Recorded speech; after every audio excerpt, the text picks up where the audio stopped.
Hello and welcome to RT Ministries. My name is Dwayne and this is the Bible study portion of RT Ministries, and we are in Psalm 20. This is a psalm before the war. They're asking for God's help, and they're, asking for help the king, and they're kind of reminding themselves who God is. And again, if you have trouble, remind yourself who God is. We as humans need a constant reminder of God and his ways and who he is and that he's faithful. We just need to, our sinful selves need to remind ourselves of that. Psalm 20, verse 1. To the choir master, a psalm of David. May the Lord answer you in the day of trouble. Not true? Listen, if you don't have trouble now, you will. We all have days of trouble. Some have worse than others, but there's going to be days of trouble ahead. If you're in America, there's going to be days of trouble ahead. God, I'm sure, is going to judge this country. There's days of trouble. And may the Lord answer you in the day of trouble. When your trouble comes and you cry out to the Lord, remember, a good prayer is, Lord, answer my prayer, May the Lord answer you in the day of trouble. God listens to you when you cry out to him in your day of trouble. God will listen to you. May the name of the Lord, the God of Jacob, protect you. Again, they're asking protection for their king and for Israel's army. May the name of the God of Jacob protect you. Listen, the God is capable of protecting you. No matter what your situation is, no matter what country you're in this world, no matter what is happening, God is able to protect you. Remember how big he is. Verse 2, may he send you help from the sanctuary and give you support from Zion. And that's, the Jews are remembering where, the ark is. Send you help from the sanctuary. And certainly the Lord sends help. He's got angels as messengers, and God is on his throne now. Don't ever forget that God is on his throne and he controls it all. Sometimes we forget that God's in control out there because everything's seems to be going haywire, getting worse. But the Bible does say it's going to get worse. But remember, God is in heaven in the sanctuary on his throne. Verse 3, may he remember all your offerings and regard with favor your burnt sacrifices. May he remember all your offerings. And all the offerings that Israel did to God, they're asking God to remember every offering that they did. And if the offering the New Testament church does is the offering of thanksgiving, the offering of praise, the offering of even money. There's a lot of ways we give offerings to God. I see too many people out there now. They don't give Americans in general are not happy people. I don't know why. We have it the best of any country in the world, yet we have the most miserable people.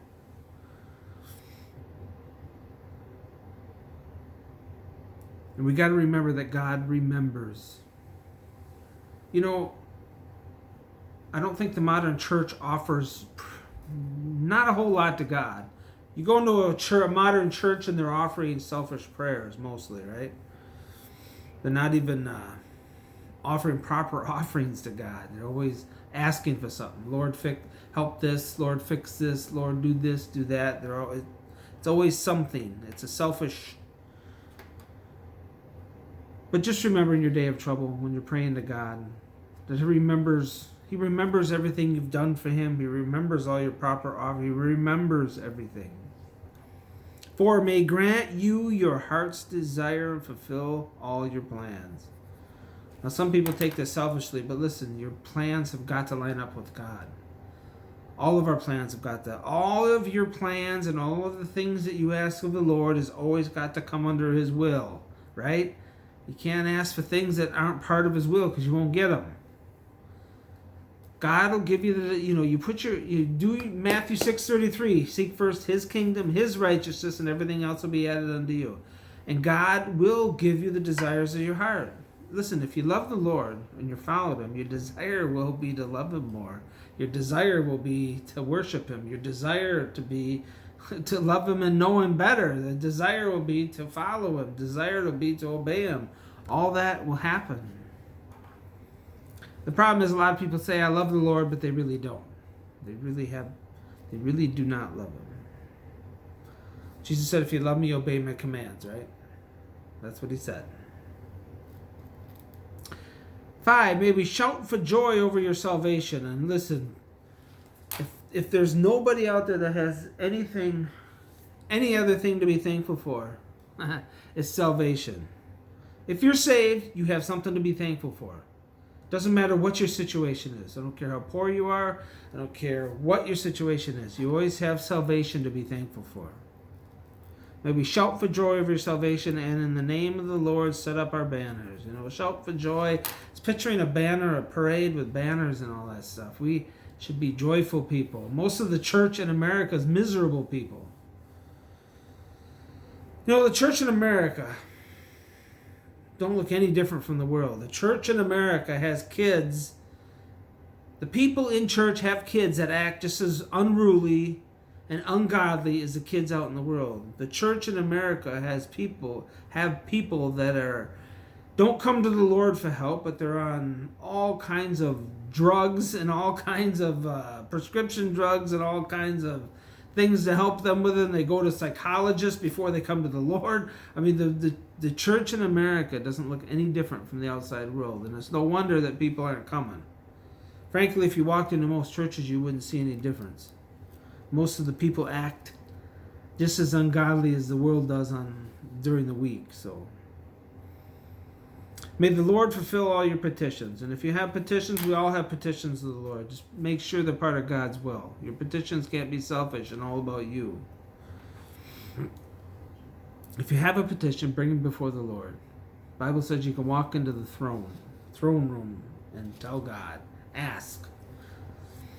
6, now I know that the Lord saves his anointed. And that's true. If you're anointed, if you're saved, his anointed is certainly the Jews.